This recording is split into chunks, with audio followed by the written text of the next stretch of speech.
Bonjour tout le monde. Merci de nous avoir rejoints pour la 12e conférence de notre cycle de conférences. Je voudrais, je voudrais-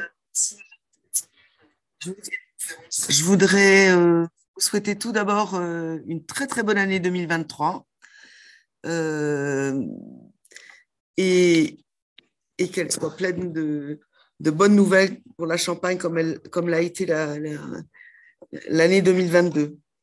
Nous célébrons aujourd'hui, un an jour pour jour, euh, l'anniversaire du lancement de notre cycle de conférences. Et notre intention avec ce cycle était de mieux faire connaître la richesse du patrimoine champenois et les atouts qui lui ont permis d'être inscrits à l'UNESCO, de partager nos enjeux et les recherches et les actions de la mission Coteau, Maison Cave de Champagne, de faire connaître la richesse du patrimoine champenois. Ça, voilà, ça j'ai déjà dit. Ce cycle de conférences est donc gratuit et ouvert à tous. Nous savons que nous sommes suivis par des étudiants, des professionnels, des vignerons, des collaborateurs des maisons et des institutions champenoises. Mais au-delà, nous avons l'intention de couvrir l'intérêt de tous les gens qui habitent en Champagne, qui s'intéressent au Champagne, où qu'ils soient, et d'où le choix d'avoir des conférences en ligne. Ce choix est aussi la volonté de couvrir l'ensemble de la zone d'engagement qui concerne les coteaux maisons caves de Champagne. Alors, je vais vous partager notre présentation. Alors, ce qu'on voit en ce moment, c'est ça, en fait. Donc, ils ne m'ont pas vu. Ah, bon. Elle va rester comme elle est.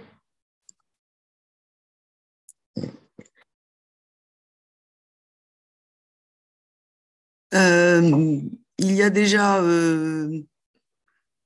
11 conférences à voir ou à revoir. Si vous voulez les revoir, vous pouvez scanner avec votre téléphone le QR code qui se trouve en haut de la page et vous atterrirez directement sur notre chaîne YouTube qui s'appelle Champagne Patrimoine Mondial. Et donc, vous aurez l'occasion de revoir ces conférences. Vous voyez qu'elles sont sur des thèmes extrêmement variés et ce qui nous permet voilà, de montrer l'envergure de l'inscription.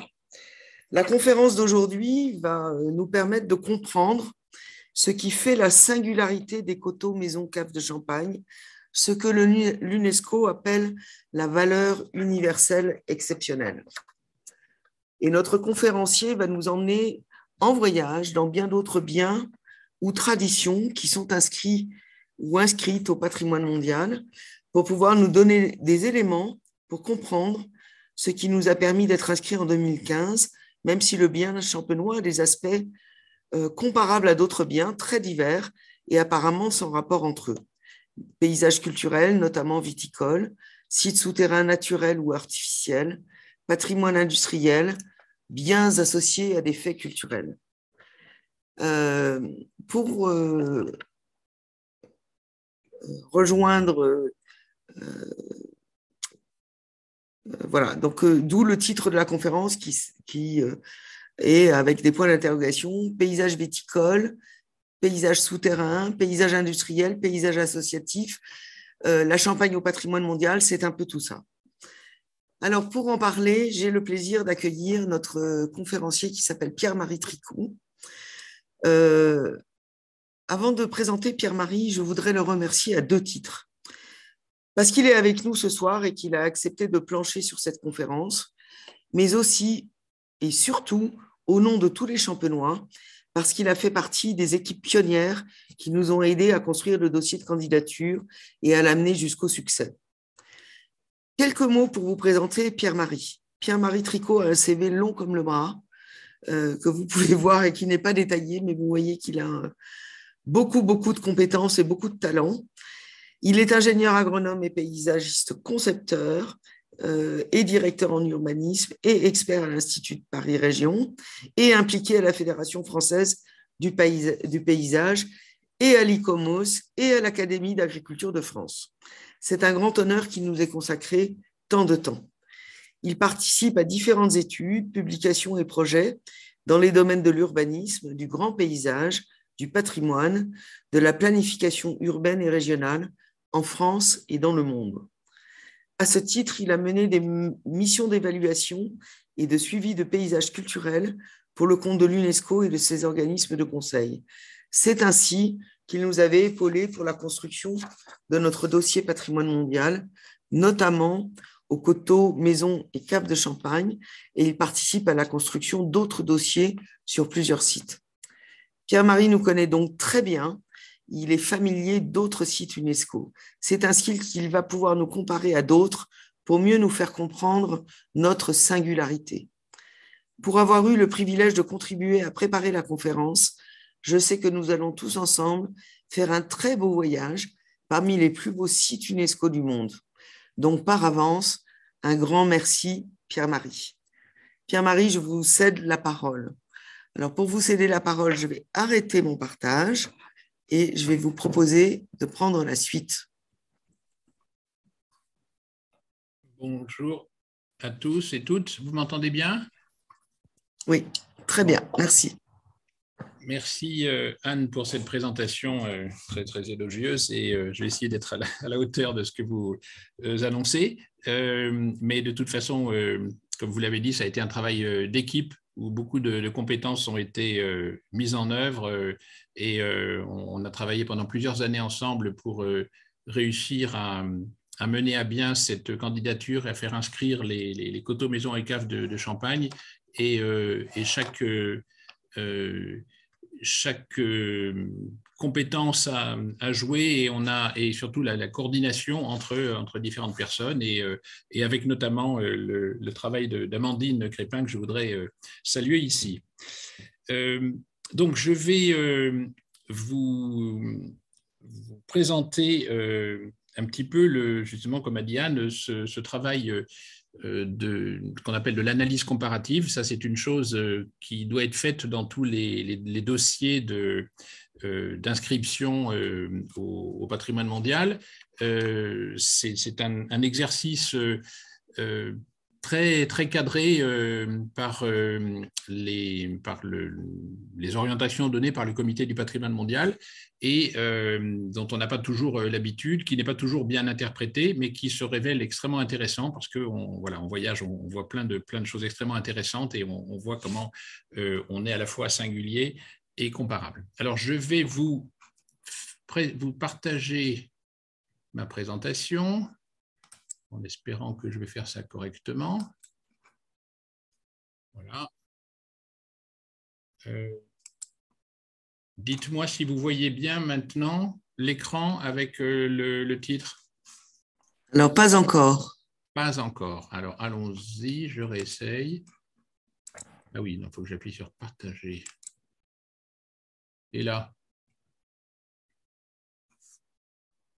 C'est très bien, c'est parfait, merci. Alors, donc, si je continue. Parfait. Donc, le document qui est émis par le Comité du patrimoine mondial, qui s'appelle Orientation pour guider la mise en œuvre de la Convention, donc qui donne très précisément ce qu'on doit faire, indique que le bien proposé doit être comparé à des biens similaires de façon à présenter les similarités du bien avec d'autres biens et en quoi il est singulier, en quoi il se distingue des autres. Alors, certains pensent que l'analyse comparative, c'est une sorte de compétition, qu'il faut montrer pour chaque point qu'on est meilleur que les autres, on compare aux autres et à chaque fois on dit ah ben regardez, eux, ils ont ça, mais nous, on est encore mieux. En fait, ce n'est pas vraiment l'esprit. Bon, certes, les orientations précisent que l'analyse comparative doit viser à expliquer l'importance du bien proposé pour inscription dans son contexte national et international. Mais aussi, elle dit, l'objectif de l'analyse comparative est de montrer qu'il reste encore une place sur la liste. Et ça, c'est une chose assez importante, cette notion de lacune dans la liste du patrimoine mondial. L'idée, c'est que l'ambition de la Convention du patrimoine mondial, c'est que la liste reflète l'ensemble de façon aussi représentative que possible l'ensemble des valeurs des différentes cultures, des différents milieux naturels, etc.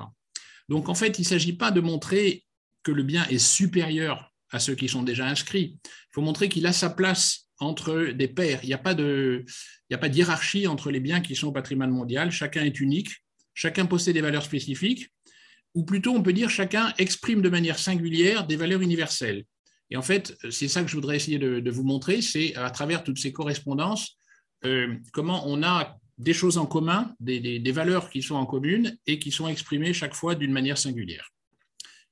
Alors, les correspondances, on va évidemment les établir dans ce qui est comparable, c'est-à-dire plutôt une aire géographique commune, on va dire l'Occident moderne pour faire court, mais en allant un petit peu occasionnellement dans d'autres ensembles culturels. Et on va essayer donc de faire cette analyse comparative en regardant tous les points communs qu'on a avec d'autres, et pour chacun de ces points communs, comment on est quand même aussi singulier.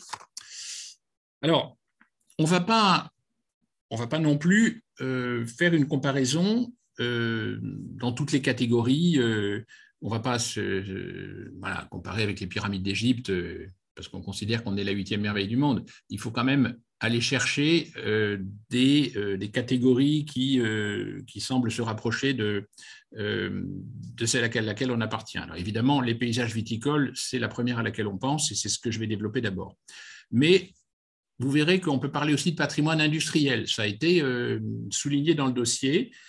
C'est quelque chose qui peut surprendre quand on a l'image d'un produit raffiné, qu'est celle du champagne, mais l'industrie peut aussi être haut de gamme et on a beaucoup, vous verrez, de caractéristiques qui sont de type industriel dans l'aventure des maisons de champagne. Et puis, il y a tout ce qu'on appelle les valeurs associatives, ce qui correspond au patrimoine immatériel, pour lequel, sous ces patrimoines immatériels, le champagne et donc les paysages qu'il produisent peuvent être aussi comparés à d'autres types de paysages.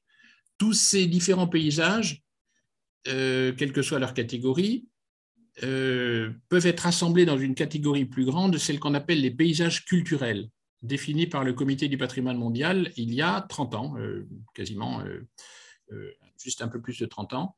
En 1992, le Comité du patrimoine mondial, qui jusqu'à présent ne reconnaissait que des monuments ou des sites archéologiques d'un côté pour le culturel et des sites entièrement naturels de l'autre, a décidé de reconnaître cette interaction de l'homme et de la nature qu'on appelle les paysages culturels.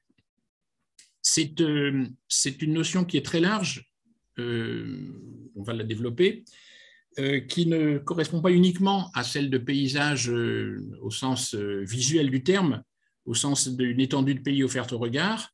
C'est quelque chose qui est plus large, qui contient évidemment, entre autres, cette notion de paysage visuel, mais qui parle de toutes les interactions de l'homme et de la nature. Donc on peut parler de paysage viticole, de paysage industriel, de paysage associatif et même, vous allez voir, de paysage souterrain. Alors commençons par les paysages viticoles. C'est la catégorie la plus évidente à laquelle on peut rattacher celle du champagne. Alors s'il s'agissait d'une compétition où il faudrait se montrer le meilleur, on peut dire que la concurrence est rude. On sait qu'il y a de nombreux paysages viticoles de très grande qualité.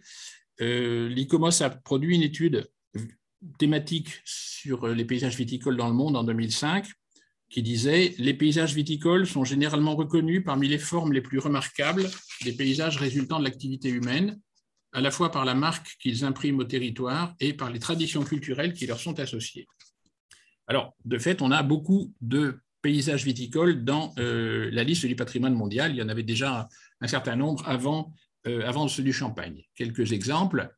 Saint-Émilion, le territoire de la juridiction de Saint-Émilion a été le premier paysage viticole français inscrit sur la liste du patrimoine mondial et je crois le premier paysage viticole aussi sur peu de temps donc après que la notion de paysage culturel ait été définie.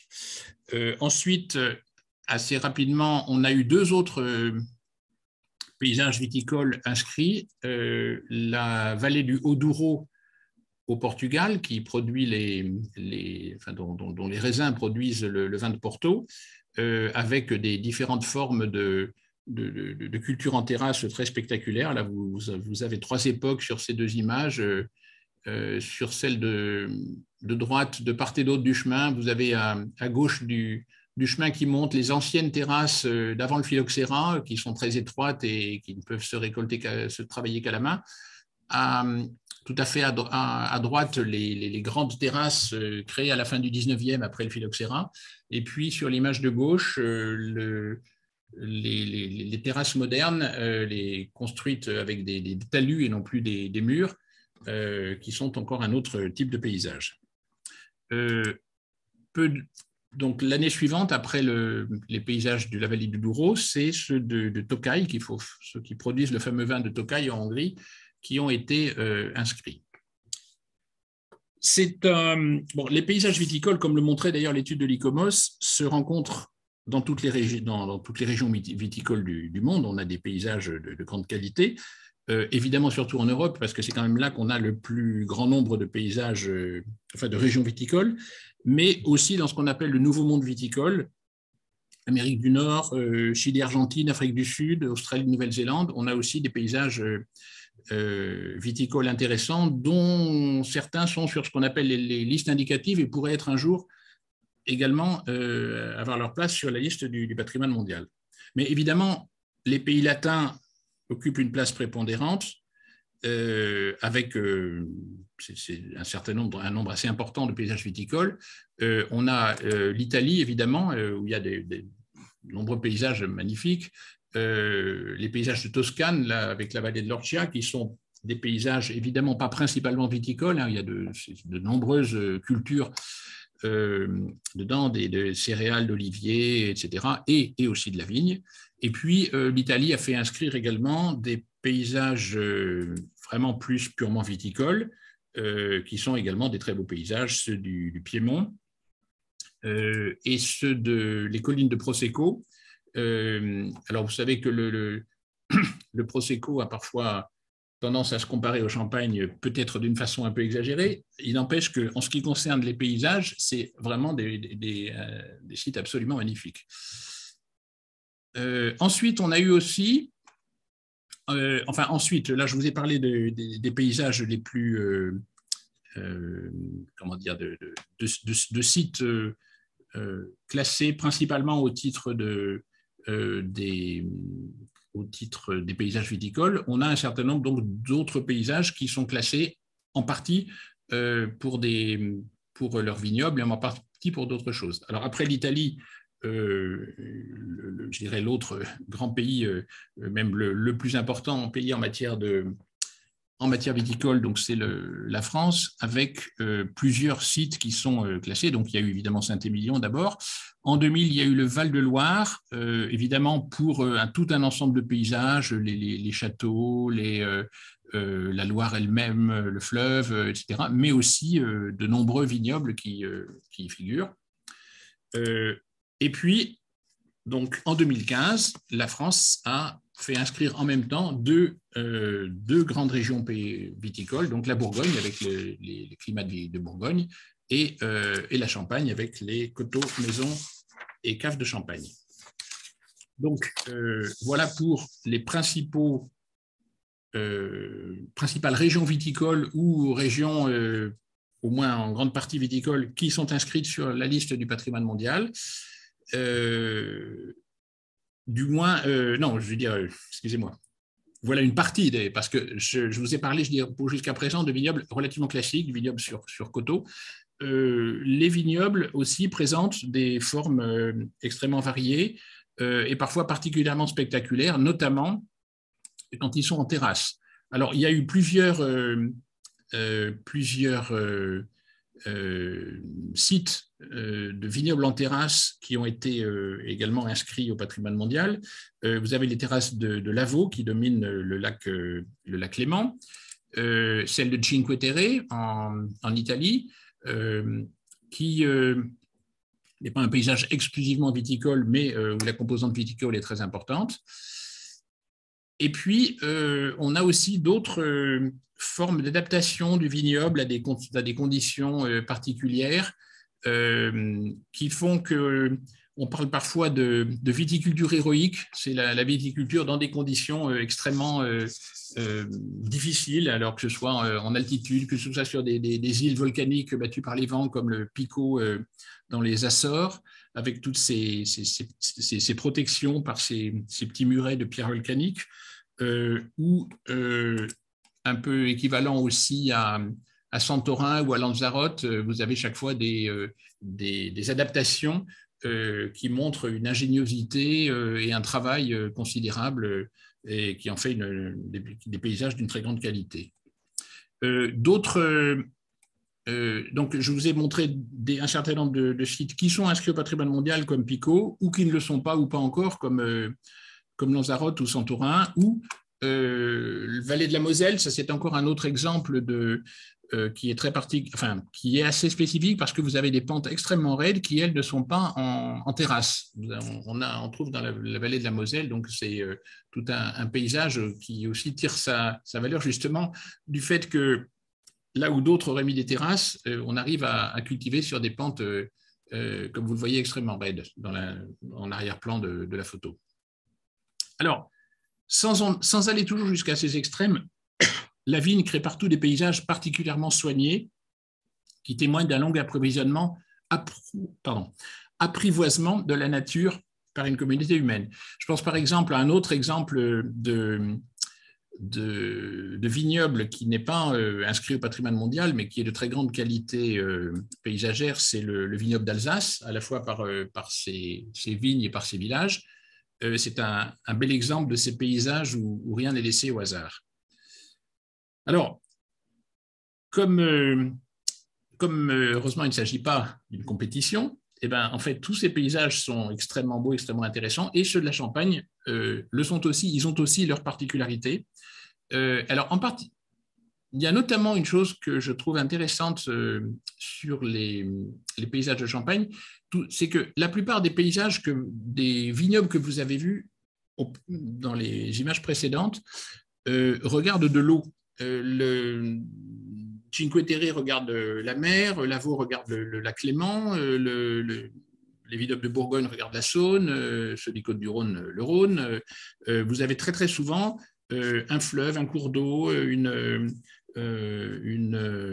étendue d'eau face aux coteaux viticoles. On a parfois des configurations particulières. Par exemple, Tokai, c'est aussi donc des coteaux qui regardent une plaine, mais une plaine marécageuse avec beaucoup d'humidité qui est une des conditions d'ailleurs de la qualité du vin du Tokai, puisque on peut même voir, le paysage montre cela, on le voit en automne, on voit les nappes de brouillard qui naissent sur cette plaine marécageuse et qui montent à l'assaut des coteaux et qui vont apporter l'humidité qui fera la pourriture noble caractéristique de ce vin. Et alors en Champagne, on a encore une autre modalité qui est un paysage, à mon avis, très spectaculaire, celui qu'on trouve notamment sur la montagne de Reims et la Côte des Blancs, qui est un coteau qui ne regarde pas de l'eau, qui regarde une grande plaine sèche. Enfin, sèche, il y a un peu de cours d'eau, il y a la Marne qui passe un peu plus loin, mais d'un point de vue paysager, on est quand même dans une configuration différente. Alors, en Champagne, on a aussi, alors l'intérêt d'ailleurs de la Champagne, c'est qu'il y a des configurations de paysages extrêmement variées, puisqu'on trouve aussi, je dirais, la forme plus classique, où on a le coteau devant une vallée avec une rivière, puisque c'est ce qu'on a dans la vallée de la Marne.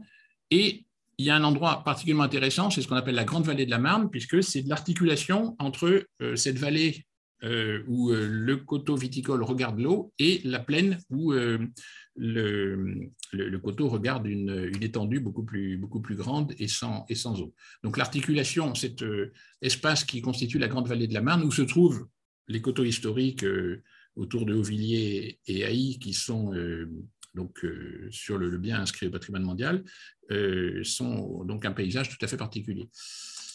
Voilà donc la vue des fameux coteaux historiques. Et enfin, en Champagne, on trouve aussi encore un autre type de paysage particulier, c'est la Côte des Bars, où on a un paysage assez complexe en mosaïque avec des collines et donc un ensemble un ensemble paysager, oui, je dirais plus complexe que des régions simplement de coteaux, où on retrouve quand même toujours cet étagement avec les collines viticoles et au-dessus les boisements. Donc, une grande variété de paysages, donc vous voyez, caractérisent la Champagne et font écho à certains autres paysages viticoles d'autres régions, tout en ayant leur singularité. Alors, j'en viens maintenant à la deuxième catégorie dont on va parler aujourd'hui, qui est celle des paysages souterrains, une notion qui peut sembler paradoxale parce que sous terre, la vue ne porte pas très loin, donc on n'a pas cette notion d'étendue. Par contre, si on prend la définition que je vous ai donnée au début des paysages culturels, c'est-à-dire toute interaction entre les humains et la nature, l'expression prend tout son sens. Parce que la nature, là, c'est un substrat avec lequel il a fallu composer, qu'on a creusé, qu'on a aménagé en fonction de ses caractéristiques physiques, de sa solidité ou pas, de son humidité, etc. Donc, voilà, on a une véritable interaction entre l'homme et la nature. En Champagne, elle n'est pas que dans la culture de la vigne, l'interaction de l'homme et de la nature. Elle est aussi donc dans les caves. On a même parlé à propos des coteaux, maisons et caves de Champagne de paysage vertical. J'aime bien cette notion. C'est vrai que pour nous, la notion de paysage fait plutôt souvent référence à un horizon et donc à l'horizontale.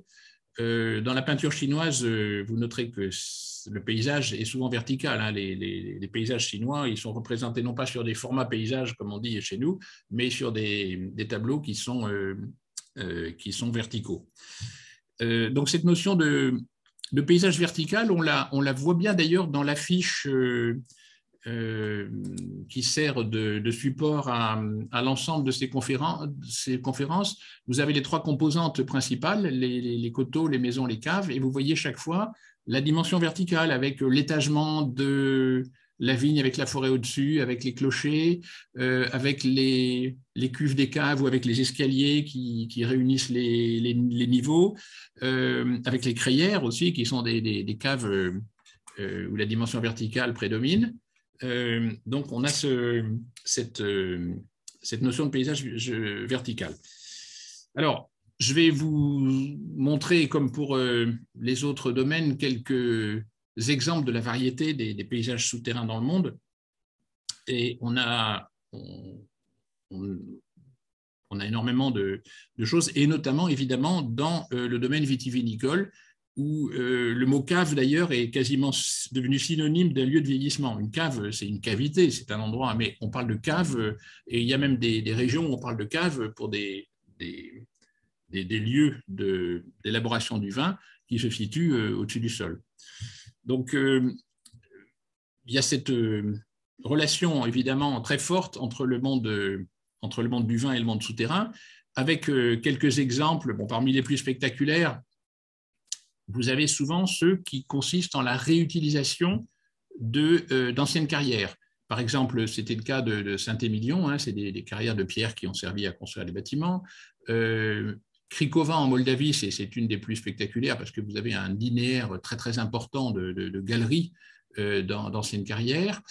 Un exemple peut-être un peu plus anecdotique, mais quand même intéressant, c'est que même près de Paris, à Issy-les-Moulineaux et Meudon, vous aviez des carrières de craie qui ont été utilisées, notamment qui produisaient le blanc de Meudon. Et ces anciennes carrières ont pour partie été, et le sont encore d'ailleurs à Issy-les-Moulineaux, utilisées non pas évidemment pour des caves de production de vin, mais pour stocker du vin pour des restaurateurs ou voilà, du côté, disons, de la consommation. Alors, parmi les exemples peut-être les plus plus emblématiques justement, de réutilisation d'anciennes carrières, il y a évidemment le Val-de-Loire. Vous avez dans le Saumurois, par exemple, ou dans la région de Tours, de Vouvray, etc., vous avez des carrières, notamment de tuffeau, réutilisées. Vous savez, c'est une région où on trouve aussi de l'habitat troglodytique, qui est aussi une forme quand même particulièrement intéressante de patrimoine souterrain. Et donc, vous avez ces caves magnifiques du Val-de-Loire. Et évidemment, là, on est sur un domaine où la Champagne n'est pas en reste. On peut peut-être dire, là aussi, vous voyez, je fais sans chercher à faire des comparaisons, parce on en a parfois quand même. Vous verrez, il y a des domaines où d'autres ont des choses plus exceptionnelles que la Champagne. Je pense que du point de vue des caves, la Champagne, on peut dire, détient un certain nombre de records à la fois, enfin sur des éléments peut-être quantifiables, ne serait-ce que le linéaire, le volume de cave, et puis leur variété, puisqu'on a les fameuses crayères, donc un autre exemple de réutilisation, de réemploi d'anciennes carrières qui été creusées sur plusieurs siècles, souvent à partir du Haut Moyen-Âge, et qui ont été très intelligemment reliées par des galeries pour faire des ensembles de caves au XIXe siècle. Donc, on a les crayères de Reims. Je vous rappelle rapidement des choses que la plupart de vous connaissent. Les caves d'Épernay, qui sont, ou de Haï d'ailleurs, on les retrouve, c'est un petit peu le même modèle en plus petit. C'est donc des caves qui ont été créées pour être des caves, ce n'est pas des réemplois dans l'ensemble, et qui ont été créées sur un modèle très industrialisé, très, très, très rigoureux, donc en forme de grille perpendiculaire avec des galeries qui se coupent à angle droit de façon à intervalles réguliers. Donc, si vous allez dans les caves de Mercier, de Castellane, de Mouette, vous savez, c'est d'immenses, je ne dirais pas de dédales, parce que c'est numéroté, donc on ne s'y perd pas, mais enfin, c'est voilà, d'immenses réseaux de galeries. Alors, le monde vitivinicole, évidemment, n'est pas le seul qui explore les sous-sols. Évidemment, là où le patrimoine souterrain est le plus important en volume, c'est bien sûr dans les industries extractives, c'est-à-dire les mines, enfin les carrières souterraines ou les mines, avec souvent des réseaux qui sont encore plus longs, qui vont beaucoup plus loin, plus profonds, etc. Avec une différence en termes de patrimoine, c'est que les caves représentent toujours un patrimoine vivant qui continue d'être utilisé, alors que les mines, en général, on peut considérer évidemment qu'elles ont une valeur patrimoniale même quand elles sont en exploitation, mais elles sont généralement peu visitables. Et après, quand le patrimoine est maintenu, il est maintenu un peu comme un patrimoine archéologique, mais plus comme un patrimoine vivant. Et puis il n'est pas toujours maintenu, parce que c'est quand même souvent assez complexe de maintenir des espaces souterrains. Ça se justifie si on les utilise, mais quand on ne les utilise plus, eh bien souvent, les anciennes galeries de mines, elles sont foudroyées, elles sont comblées, elles sont noyées. C'est le cas, par exemple, dans le bassin minier du Nord-Pas-de-Calais. On va voir tout à l'heure, il y a tout un patrimoine industriel de surface qui est très intéressant, mais on ne peut plus visiter les galeries parce qu'elles sont maintenant sous l'eau. L'eau était pompée pendant tout le temps de l'exploitation, et après, on a arrêté de pomper et la nappe a repris sa place. Donc, on a évidemment, je ne vais pas m'étendre dessus, mais beaucoup de carrières. Alors, je vais quand même vous montrer quelques exemples un peu particuliers justement de ce qu'on attend peut-être le moins, pour montrer qu'il n'y a pas que la question quantitative qui fait évidemment la valeur d'un réseau souterrain. Des carrières comme... ah oui, pardon, excusez-moi, j'avais ça aussi sur la Champagne, pour vous montrer la diversité des caves. Il y a aussi la région de la Côte des Barres, avec des caves voûtées en pierre, elles ne sont pas creusées dans une roche massive continue est relativement tendre comme la craie, c'est des sols qui sont plus irréguliers et qui sont donc étayés avec la pierre dure que l'on trouve sur place. Le Château-Thierry, on a un exemple là de carrière qui est également creusé directement dans la roche. C'est une ancienne carrière de calcaire, de pierre à bâtir, qui a été réutilisée quasiment telle quelle, moyennant quelques confortements, pour faire des caves de champagne. Oui, j'en viens à d'autres formes de carrière pour revenir sur les industries extractives, pour montrer qu'il n'y a pas que l'aspect, de même que pour la Champagne, vous voyez, il y a la variété et la qualité. De même, dans les mines et les carrières, il y a aussi les qualités particulières de certaines. Alors, une qui est particulièrement spectaculaire, évidemment, c'est Carrare. Alors, à Carrare, vous avez en fait, il y a traditionnellement, depuis très longtemps, une exploitation de marbre blanc à ciel ouvert. Hein. Quand Michel-Ange venait choisir ses blocs de marbre à Carrare, c'était dans des carrières à ciel ouvert de marbre blanc. On a, au cours du XXe siècle, exploité une autre veine à Carrare qui est de marbre plus gris, qui n'a pas la même qualité pour la sculpture, mais qui est utilisée pour des usages industriels, par exemple des tables de laboratoire. Et là, c'est des carrières souterraines. Donc, vous avez des carrières de marbre souterraines.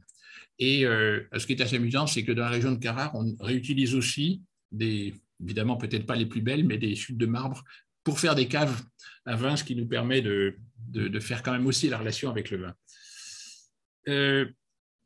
Alors, parmi les mines dans le monde, il y en a une que je ne peux pas passer sous silence, une des plus originales, c'est celle de Wieliczka en Pologne.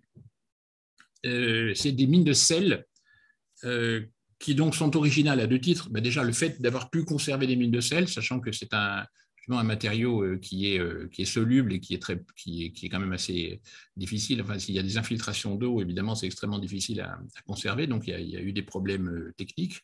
Et puis, comme vous le voyez, ce n'est pas seulement des mines, c'est un véritable palais souterrain. Vous avez une chapelle, par exemple, qui a été aménagée, qui est sculptée dans le sel. Alors, voilà quelques exemples hein, sur le patrimoine souterrain artificiel.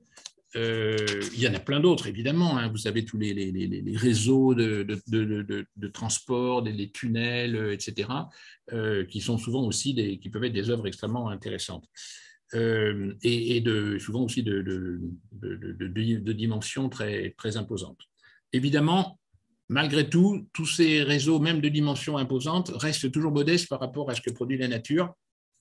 Si vous prenez les réseaux karstiques, hein, les réseaux de grottes, vous avez alors là des linéaires de dizaines, voire de centaines de kilomètres. Le Mammoth Cave aux États-Unis, donc qui est inscrit au patrimoine mondial comme un bien naturel, c'est plus de 500 kilomètres de réseau. Si on regarde les dimensions, dans les pays tropicaux où l'eau a une force plus importante de creusement, on arrive à des dimensions incroyables. Là, c'est la grotte de Son Doong au Vietnam. Vous avez une galerie qui fait, je crois, plusieurs centaines, 100 ou 200 mètres de haut et autant de large sur plusieurs kilomètres. Alors voilà un petit peu la variété des paysages souterrains dans lesquels la Champagne a toute sa place et avec ses particularités. Ensuite, j'en viens à une troisième catégorie dans laquelle on peut se placer et comparer, c'est celle donc des paysages industriels. Alors, je vais revenir un peu sur cette notion qui mérite d'être précisée parce que le mot industrie a plusieurs sens. Dans l'esprit du grand public, souvent, enfin aujourd'hui, il évoque surtout l'extraction et la transformation des ressources minérales avec une forte connotation vers l'industrie lourde. Quand on dit industrie, on pense à la sidérurgie, à la construction automobile, aux filatures, aux raffineries de pétrole, etc. On ne pense pas tellement au champagne, symbole de la légèreté et de la fête. Donc voilà, c'est une description du mot industrie. Pour les anthropologues, c'est un mot qui a une signification beaucoup plus large. Si vous interrogez par exemple l'Association du patrimoine industriel de Champagne, pour eux, c'est toute activité humaine de transformation. On parle même d'industrie préhistorique, par exemple, pour dire voilà, des ateliers de silex taillés préhistoriques. On parle des industries préhistoriques, donc ça comprend en fait ce qu'on appelle dans le langage courant plutôt l'artisanat. C'est une autre acception très large, mais qui est assez loin aussi d'ailleurs du champagne et des chaînes d'embouteillage robotisées aussi. Donc c'est encore une autre définition. En fait, il existe un sens peut-être plus précis que l'activité de transformation en général et plus étendue que l'industrie lourde. C'est celui qui désigne toute activité de production et de transformation orientée vers un marché non local qui produit en série de grandes quantités, de manière plus ou moins automatisée, avec des sources d'énergie concentrées. Là, on peut donc retrouver le champagne, ainsi que beaucoup d'autres types d'activités. Par contre, ça exclut les productions artisanales qui sont en petite quantité, qui sont irrégulières, qui n'anticipent pas la commande, etc. D'autres vignobles sont de type artisanal et on peut dire que le champagne est pour ça une dimension industrielle. Évidemment, cette dimension industrielle n'exclut pas la qualité ni le raffinement. L'industrie peut être haut de gamme, n'oublions pas.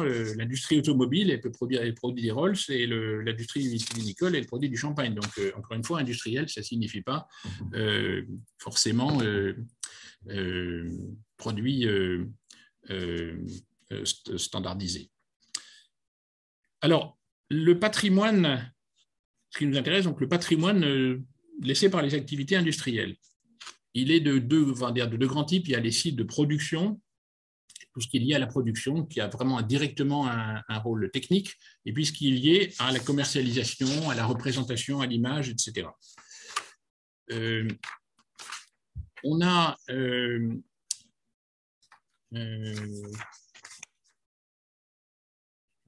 voilà. Là, vous avez quelques exemples, justement, la production avec les cuveries, l'ensemble des cuves, et puis les éléments liés plus à les éléments qui sont plus liés à la représentation, mais aussi à la commercialisation, à la gestion, parce que les bâtiments que vous voyez en haut, par exemple, en haut à gauche, à Mareuil-sur-Aïs, c'est des bureaux aussi, c'est-à-dire que c'est à la fois des lieux de travail directement et aussi des lieux qui ont toujours ce double rôle de séduire la clientèle et d'impressionner la concurrence. Donc, en fait, aussi bien les sites de production que les sites de représentation participent à cette dimension industrielle. Les sites de production eux-mêmes, d'ailleurs, peuvent aussi porter une image, ils peuvent être extrêmement décorés. Alors, ils ont déjà un intérêt, les sites de production, c'est que c'est des endroits, du fait de leur rigueur technique, de tout ce qu'ils montrent, ils ont aussi une qualité propre. Mais ils peuvent aussi être, je dirais, être décorés, jouer eux-mêmes un rôle de représentation. C'est par exemple le cas un des cas les plus connus, un des plus beaux patrimoines industriels de France, qui est la chocolaterie Meunier. Alors, je dirais cet aspect donc de représentation qu'on trouve sur les bâtiments de production et sur des bâtiments, je dirais, qui ont plus une vocation à se montrer. Évidemment, on est dans le domaine vitivinicole, on a énormément de beaux exemples. Évidemment, songez au château bordelais, aux œuvres des grandes signatures de l'architecture contemporaine qu'on a aujourd'hui, surtout dans le nouveau monde viticole, et évidemment aux maisons de Champagne.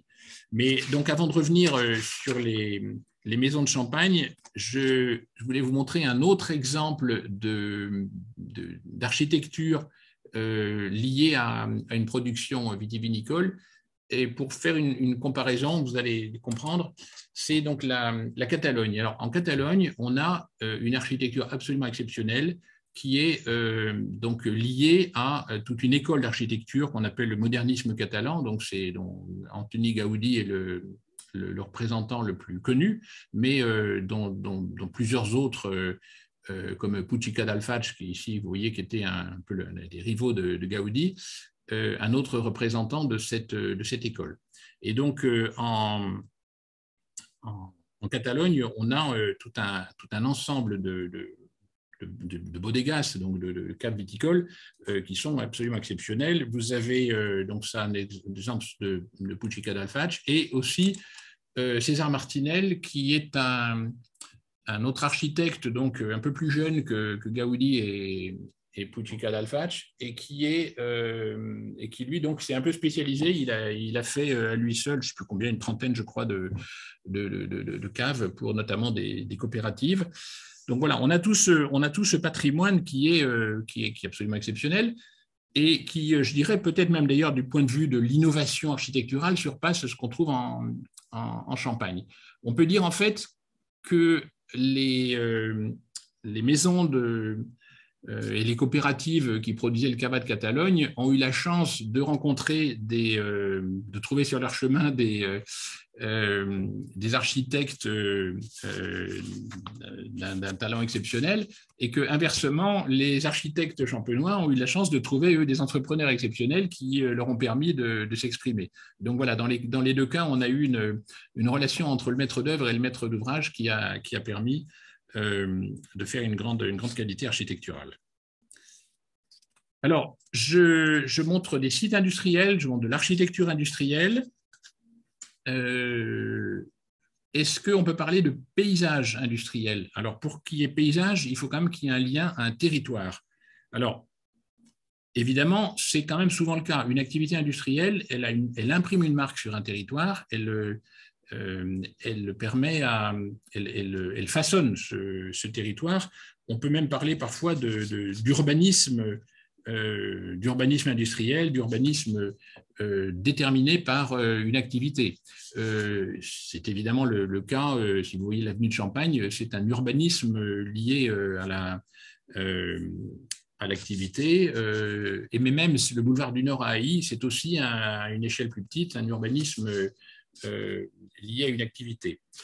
Il y a d'autres cas d'ailleurs, et je pense à un autre cas d'une autre industrie haut de gamme, c'est l'industrie horlogère. Les villes, par exemple, enfin la Chaux-de-Fonds et puis la petite ville voisine du Locle en Suisse, ont été inscrits sur la liste du patrimoine mondial comme exemple d'urbanisme horloger. C'est l'exemple qui a été, c'est l'expression qui a été employée pour désigner justement la façon dont cette activité a imprimé sa marque sur ce territoire. Alors, l'influence de l'activité sur le territoire, c'est une composante du paysage. Il y a aussi, peut-être là où on a une influence, interaction encore plus forte, c'est quand inversement l'activité elle-même aussi est déterminée par le site où elle s'exerce. Alors justement, c'est là qu'on voit une différence entre la Champagne ou le vignoble en général et l'industrie horlogère. L'industrie horlogère, elle s'est développée là pour des raisons qui ne sont pas autant des raisons directement liées au sol, au terroir, etc. Alors, il y a évidemment des raisons quand même, parce que par exemple, c'est parce qu'on est dans des régions de montagne qu'en hiver, il n'y avait pas beaucoup de choses à faire, et donc ça permettait d'avoir une activité complémentaire quand il faisait très froid et qu'on ne pouvait plus travailler dehors. Alors, on peut dire indirectement, il y a une relation évidemment qui fait que l'industrie horlogère, elle s'est développée plutôt là qu'ailleurs. Mais la relation n'est pas aussi directe qu'avec les régions vitivinicoles où on a une industrie qui s'est développée à partir d'un bassin d'approvisionnement. Alors, là où évidemment on est plus, on peut se comparer, on est plus comparable au Champagne, eh bien, c'est évidemment les régions minières, même si c'est des industries lourdes et où on est loin du raffinement du Champagne, on a quand même cette activité qui est directement liée à un sol, à un sous-sol, etc. Et puis, il y a aussi quand même, si on creuse un petit peu, c'est le cas de dire, on trouve quand même des comparaisons entre des régions qui témoignent d'un travail rude de milliers d'hommes et de femmes au cours des temps. Il se trouve aussi Nord-Pas-de-Calais comme Champagne, des régions qui ont particulièrement souffert de la Première Guerre mondiale. Mais voilà, enfin, il y a beaucoup de choses qui peuvent permettre de se... Mais surtout, ce qui est quand même intéressant, c'est la relation avec un substrat. Alors, c'est intéressant, d'ailleurs, d'un côté, c'est un substrat blanc, la craie, de l'autre noir, le charbon. Mais dans les deux cas, on est déterminé par la géologie. Je me suis trouvé il y a quelques années il y a quelques mois, dans une table ronde avec Jean-François Caron, qui a porté la candidature du bassin minier au patrimoine mondial. Il disait que c'est un paysage plus récent que ceux du Champagne. Et je lui dis, mais pas du tout, c'est vous qui avez l'antériorité. La craie champenoise n'a que 60 millions d'années et votre charbon a 200 millions. Donc, vous êtes beaucoup plus ancien de ce fait-là. Vous avez donc dans un cas comme dans l'autre, donc on a cette relation très forte à un substrat laissé par la nature. Et pour finir, donc la dernière catégorie dont on va parler, c'est les paysages associatifs. Alors là, on parle de valeurs qui ne sont pas immédiatement lisibles dans les paysages, lisibles, perceptibles, tangibles. C'est cette distinction qu'on fait toujours entre patrimoine tangible et intangible. On dit aussi patrimoine matériel ou immatériel. C'est l'expression qui est employée dans une autre convention de l'UNESCO, celle de 2003, qui est celle du patrimoine culturel immatériel. Et en anglais, d'ailleurs, on dit intangible. Alors, donc, il y a le tangible et l'intangible. Et là, on est dans l'intangible, l'immatériel, qui est porté quand même par un support matériel, mais qui s'exprime au-delà. Alors, on a deux principaux types de valeurs immatérielles. En amont, on peut dire en amont de l'activité, en amont du produit, il y a tout ce qui permet au produit d'exister. Il y a les savoir-faire, les techniques, les relations économiques, l'organisation professionnelle. Et puis en aval, il y a tout ce que le produit évoque. Alors, côté amont, je vous renvoie à ce qu'on appelle la déclaration de valeur universelle exceptionnelle qui figure sur le site internet du patrimoine mondial. Si vous prenez la fiche qui présente les coteaux, maisons et caves de Champagne, il est écrit « Les coteaux, maisons et caves de Champagne sont le résultat d'une expertise perfectionnée génération après génération, d'une organisation interprofessionnelle exemplaire, de la protection de l'appellation, ainsi que du développement des relations interculturelles et d'innovation sociale sur une longue période de temps, auxquelles les femmes ont aussi pris part. Grâce au développement de savoir-faire traditionnels, les Champenois ont surmonté de nombreux obstacles, autant dans les vignes, climat rude et sols crayeux plutôt infertiles, que dans le processus de vinification, grâce à leur maîtrise des techniques de production du vin effervescent, de l'assemblage et de la mise en bouteille. L'entreprise du Champagne a également profité des contributions entrepreneuriales et technologiques des Britanniques et des Allemands. L'équilibre entre les vignerons et les maisons de Champagne a permis de développer une structure interprofessionnelle pionnière qui est toujours active. » Tout ça donne une valeur au paysage vitivinicole du Champagne au-delà de ce qu'on voit. Ces paysages, par un certain nombre de leurs éléments, témoignent de cette action de tous les acteurs de la filière. Alors évidemment, peut-être là où ça se voit le plus et où l'accent a été mis au niveau de la candidature, c'est les traces architecturales, les bâtiments qui ont été laissés. Le siège du comité interprofessionnel, qui témoigne du rôle pionnier dans la mise en place de l'AOC, dans l'unité des acteurs de la filière. Le Fort Chabrol qui témoigne la façon dont le vignoble s'est relevé du phylloxéra, de la manière dont on a permis, on a aidé les viticulteurs à améliorer leur savoir-faire, etc. C'est des choses qui, voilà, on a les lieux où s'expriment de façon visible cette valeur immatérielle, ces valeurs immatérielles liées à l'organisation de la profession. C'est des choses que, comment dire, là aussi, ça fait écho à ce qu'on trouve dans d'autres régions viticoles. Si les autres, par exemple, en ce qui concerne l'histoire des appellations, des AOC, les autres grandes régions viticoles françaises ont joué aussi un rôle important dans la mise en place de ces appellations. On peut dire que tout le mouvement qui a conduit à la mise en place du régime des AOC entre les deux guerres, ça a été quand même beaucoup poussé donc par la Champagne et le Bordelais qui ont été pionniers. Il y a eu par exemple la figure de Joseph Capu qui était à l'origine, qui était donc un Bordelais, qui était à l'origine de la loi 1935 sur les appellations. Donc là, ça c'est voilà ce que d'autres régions françaises ont été vraiment pilotes avec celle du Champagne dans ce domaine. D'autres produits, d'autres types de vins aussi, d'autres régions viticoles, également chacune sont originales parce qu'elles sont chaque fois aussi emblématiques de leur modalité du vin. De même que le Champagne, c'est par excellence la région du vin effervescent. Le Porto, c'est aussi l'archétype du vin de liqueur. Le Tokaï, c'est l'archétype du vin botrytisé, qui est peut-être avec le Sauterne. Vous voyez, c'est vraiment des régions aussi qui portent par leurs produits cette valeur immatérielle. Alors, là, on est toujours dans l'amont, dans les savoir-faire, dans l'appellation, dans l'organisation de la profession. Il y a aussi l'aval, c'est-à-dire, voilà, une fois que le produit est là, à quoi est-ce qu'il évoque, qu'est-ce qu'il fait, etc. Alors, évidemment, là, le champagne, il est sans rival dans sa catégorie.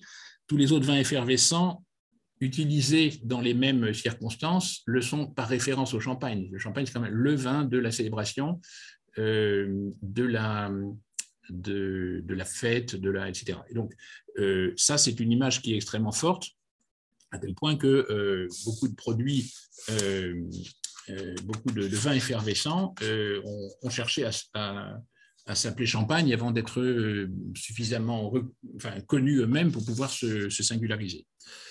Et donc, il y a toute cette dimension sur laquelle le dossier de candidature a beaucoup insisté, qui est que, voilà, d'ailleurs, c'est pas que la fête, c'est la fête, la célébration, la réconciliation, c'est les grandes occasions.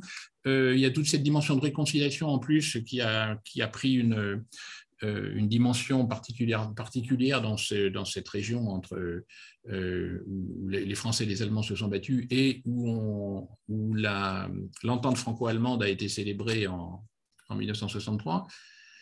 Donc voilà, la célébration, la réconciliation, ça fait voilà, que quand on boit du champagne, il n'y a pas uniquement une qualité de produit et la fête. Alors ça, c'est une chose qui est assez intéressant de voir à quoi ça peut faire écho dans d'autres domaines. Déjà, plus généralement, si vous prenez la gastronomie française, vous savez que peut-être que le patrimoine, la Convention du patrimoine culturel immatériel a reconnu non pas la gastronomie française, c'est-à-dire pas seulement le savoir-faire, etc., mais le repas gastronomique des Français. C'est sous ce titre c'est ce titre qui a été déposé, si je puis dire, sur la liste représentative du patrimoine immatériel. C'est-à-dire que c'est le repas avec tous les savoir-faire liés à la fabrication, à la cuisine, mais aussi le rituel du repas, la manière dont il se déroule, etc. Et donc, c'est aussi... Alors, voilà, c'est une chose qui est très importante pour ça. Et si on va plus loin, il y a d'autres... plus loin dans la géographie, il y a d'autres régions, d'autres produits sur lesquels on a aussi une très forte valeur symbolique qui est associée. je pense notamment, ça c'est le dernier exemple que je vous montrerai, au thé. Alors le thé, c'est un produit qui d'une part fait des beaux paysages, des paysages qui rappellent un peu les paysages viticoles parce que c'est des collines, c'est des paysages très soignés, taillés, etc. Également, donc on a cette relation. Et puis c'est aussi des paysages qui produisent de bons produits. Et donc qui peuvent aussi faire l'objet de reconnaissance. Alors je montre Darjeeling évidemment parce que grâce à une coopération avec l'interprofession du Champagne, le thé Darjeeling a pu bénéficier d'une reconnaissance, d'un signe de qualité, d'une indication géographique protégée en Europe, qui lui permet sur le marché européen donc de ne pas être imité. Mais donc voilà, c'est un paysage et c'est un produit de qualité. Et un autre exemple que je voudrais vous montrer pour terminer, c'est un site qui n'est pas sur la liste du patrimoine mondial, mais qui est sur ce qu'on appelle les listes indicatives et que le Japon souhaite présenter aussi au patrimoine mondial. C'est les paysages du thé de Uji qui produisent les fameux thés les sencha et les matcha. Et donc, au Japon, voilà, là aussi, donc, vous voyez un paysage qui est extrêmement, extrêmement soigné, avec également donc, la production d'une boisson qui n'est pas, qui est pas uniquement une boisson pour se désaltérer, etc. Le thé, vous savez qu'au Japon, le thé au Japon, fait l'objet d'une cérémonie du thé. Et alors, je trouvais ça intéressant de faire ce parallèle entre justement le champagne qu'on ouvre dans un certain, voilà, on ouvre une bouteille de champagne, pas n'importe quand, c'est dans le cadre d'un cérémonial, d'une fête, d'une célébration, etc. Pareillement, le thé au Japon, bon, il y a une consommation quotidienne de thé, certes, mais il y a aussi donc, la cérémonie du thé qui montre l'importance et du cadre de toutes ces dimensions immatérielles avec laquelle le produit est consommé. Donc, en conclusion, donc avant vos éventuelles questions, voilà, avec tout ce que je vous ai montré, c'était un petit peu l'idée à la fois de montrer des échos, de montrer qu'il ne s'agit pas d'être le meilleur ou le plus fort, etc. Alors, oui, en Champagne, on a des caves, un réseau absolument de caves uniques au monde, on a un produit devenu un symbole universel, mais peut-être que les paysages viticoles, on peut en trouver des plus spectaculaires ailleurs, l'architecture, on peut en trouver de plus innovantes. Donc, vous voyez, si on est dans cette optique de compétition, c'est pas finalement là qu'on en tire le plus intéressant. Si par contre on comprend que l'enjeu est ailleurs, eh ben, on voit que voilà, d'autres caves ont des particularités, d'autres produits sont associés à d'autres faits culturels, que l'architecture de Champagne aussi, enfin vraiment que tous ces différents biens, toutes ces expressions de l'interaction de l'homme et de la nature, etc., ont chacune leur place et que tous ces paysages, en fait, sont différentes modalités d'une grande diversité culturelle qui est ce qui nous intéresse ici. Est-ce qu'on espère, avec la Convention du patrimoine mondial, protéger pour les générations futures? Voilà, je vous remercie. Merci beaucoup, Pierre-Marie, c'était passionnant. Je trouve ça formidable que vous finissiez sur des images de l'Extrême-Orient. J'avais promis un beau voyage. Ah oui. Je crois qu'on a fait un très, très beau voyage avec vous. Donc, un grand merci. Je n'ai pas vu de questions pour l'instant dans le fil de discussion. J'invite l'audience à nous écrire sur le fil de discussion, le chat. Et du coup, je profite de cette occasion et de cette attente pour vous donner notre prochain rendez-vous. Notre prochain rendez-vous aura lieu le 2 février à 12h30 pour donc la 13e conférence où on parlera architecture. et inspiration de qui nous sommes, paysage, industrie et apparat, et la prise en compte de qui nous sommes dans la construction architecturale. Donc, ce sera une conférence qui sera donnée par Giovanni Pace, qui est membre du conseil scientifique de la mission. Je mets à contribution les membres du conseil scientifique et ils répondent favorablement, j'en suis ravie. Pendant que vous écrivez vos éventuelles questions, j'en profite aussi pour vous proposer de nous rejoindre comme ambassadeurs. Ici, vous savez qu'on a lancé un club des ambassadeurs auquel vous pouvez participer en tant que bénévole ou donateur particulier ou bien en tant qu'entreprise mécène avec les incitatifs fiscaux qui vont avec. Et donc, il vous suffit pour ça et pour aller directement sur la bonne page du site de scanner le QR code qui apparaît sur la droite de cette image. Bon, pas de questions pour l'instant. Pierre-Marie, on va pouvoir vous libérer. Usuellement, nous n'avons pas beaucoup de questions. En revanche, nous savons que beaucoup de gens nous rejoignent après coup et regardent les conférences sur YouTube, sur notre chaîne YouTube. Donc, j'invite tout le monde à aller regarder les conférences qu'ils ont manquées en scannant le QR code qui se trouve à côté de YouTube. Et donc, pour visionner les 11 conférences qui ont déjà été déposées, et puis la 12e qui sera la vôtre, Pierre-Marie, et qu'on est ravis d'avoir, qui vient enrichir notre collection. Et je crois que sur YouTube, on peut écrire des petits commentaires dessous. Donc, si les gens le font plus tard et veulent plus tard, ben, ils peuvent. Et si on les voit, on peut aussi peut-être y répondre. Ou ils peuvent d'ailleurs me contacter via vous. D'accord. Eh bien, on surveillera. Voilà. Pierre-Marie, il me reste à vous remercier infiniment. C'était passionnant. Et on espère vous avoir en Champagne. On a tenu à distance cette conférence, oui. Mais on espère que vous allez revenir nous voir. Merci Il y a beaucoup. plein de choses nouvelles à visiter en Champagne. Venez. Merci à beaucoup. bientôt. Merci à tous. Au revoir. Au revoir. Au revoir, Pierre-Marie.